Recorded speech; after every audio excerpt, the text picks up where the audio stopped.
15 दिवसात घेतला बिबट्यानं तिघांचा बळी। चिमुरड्याच्या मृत्यूनंतर ग्रामस्थ आक्रमक। नरभक्षक बिबट्याला गोळ्या घाला। आमचं बाळ आम्हाला परत पाहिजे, बिबट्या नकोय। हा आक्रोश आहे पोटचं लेकरू गमावलेल्या एका बापाचा। बिबट्याच्या हल्ल्यात पिंपरखेडमध्ये 13 वर्षांच्या चिमुकल्याचा मृत्यू झाला आणि जोपर्यंत बिबट्याचा बंदोबस्त होत नाही तोपर्यंत मुलाचा अंत्यविधी करणार नाही अशी भूमिका वडिलांनी घेतली। कोणीच अधिकारी नाही आले। आम्ही महिना झालाय वरच्या अधिकाऱ्यांची वाट पाहतो, कोणी नाही। ही आमच्या घरातली 3री 4थी घटना आहे। आम्हाला फक्त न्याय हवा आहे, बाकी दुसरं काही नकोय। गेल्या 15 दिवसात याच परिसरातील 3 जणांचा बिबट्यानं बळी घेतला। त्यामुळे गावकऱ्यांनी बिबट्याचा कायमचा बंदोबस्त करण्याची मागणी करत वन विभागाच्या गाडीला आणि कार्यालयाला आग लावली। इतकंच काय तर संतप्त ग्रामस्थांनी पुणे नाशिक महामार्ग रोखून रास्ता रोको आंदोलन केलं। बैठकीचं केवळ आश्वासन नको तर लेखी ठोस आश्वासन द्या, बिबट्याला गोळ्या घाला अशी मागणी करत संतप्त आंदोलकांनी आमदार शरद सोनवणेंनाही घेराव घातला। जोपर्यंत त्या बिबट्याला गोळ्या घालत नाही तोपर्यंत इथून उठायचं नाही असं सर्व ग्रामस्थांचं ठरलंय। गव्हर्नमेंटने आम्हाला फक्त केंद्राने GR काढून द्यावा की आम्ही वाघांना मारावं करून। जर नसेल करत आम्ही तुम्हाला गव्हर्नमेंटला सांगतो तुमची मुलं तिथे ठेवा, आम्ही तुम्हाला 25-25 लाख रुपये आम्ही प्रत्येक शेतकरी देऊ। शिरूरसह संपूर्ण पुणे जिल्ह्यात बिबट्याची किती दहशत आहे ते पाहूया। जुन्नर वनपरिक्षेत्रात बिबट्याच्या हल्ल्यात आतापर्यंत 57 जणांचा मृत्यू झालाय।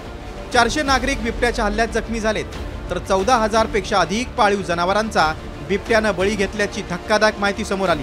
पुणे जिल्ह्यात बिबट्याची संख्या 1200च्या पुढे पोहोचली आहे। दरम्यान जनतेचा संयम सुटल्यानंतर वाढत्या दबावानंतर वन विभाग ॲक्शन मोडवर आले।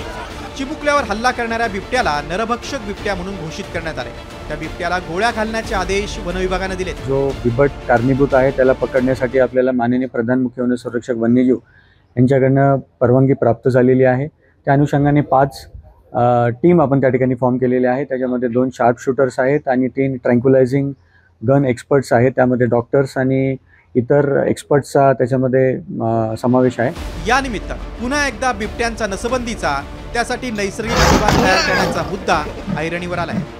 खासदार अमोल कोल्हेंनी याविषयी ठोस भूमिका घेण्याची मागणी केली। जे नरभक्षक बिबटे ते ठार झाले पाहिजेत, जे बिबट्याची नसबंदी ती झाली पाहिजे आणि जेवढे बिबटे या परिसरात आहेत हे सगळे बिबटे पकडून हे एकतर वनतारा असेल किंवा इतर ठिकाणी असेल हे लोकेट झाले पाहिजेत किंवा ठराविक जागी वन विभागाच्या क्षेत्रामध्ये बिबट्याचा नैसर्गिक अधिवास तयार करून त्यात जास्तीत जास्त बिबटे मानवी वस्तीतले बिबटे पकडून तिकडे सोडले पाहिजे। महिनाभरापूर्वी बिबट्याच्या बंदोबस्तासाठी तब्बल 40 कोटींची तरतूद करण्यात आल्याची माहिती उपमुख्यमंत्री अजित पवार यांनी दिली होती। मात्र तरीही जुन्नर परिसरातील बिबट्यांचा अद्याप बंदोबस्त करण्यात आलेला नाही। एखाद्याचा मृत्यू झाला की वन विभाग आणि प्रशासकीय यंत्रणेला जाग येते। वेगवेगळी आश्वासनं देऊन नागरिकांचा रोष थांबवण्याचा प्रयत्न होतो, मात्र ठोस भूमिका घेतली जात नाही। त्यामुळे बिबट्याच्या हल्ल्यात जाणारे हे बळी प्रशासनाच्या नाकर्तेपणामुळे झालेले खून आहेत। अनेक वर्षांपासून सुरू असलेल्या बिबट मानव संघर्षामुळे आणखी किती जीव धोक्यात येणार? एका चिमुकल्याच्या मृत्यूनंतर तरी बिबट्यांचा बंदोबस्त होणार का हा खरा प्रश्न आहे। रोहिदास गाडगे, साम टीव्ही, पुणे।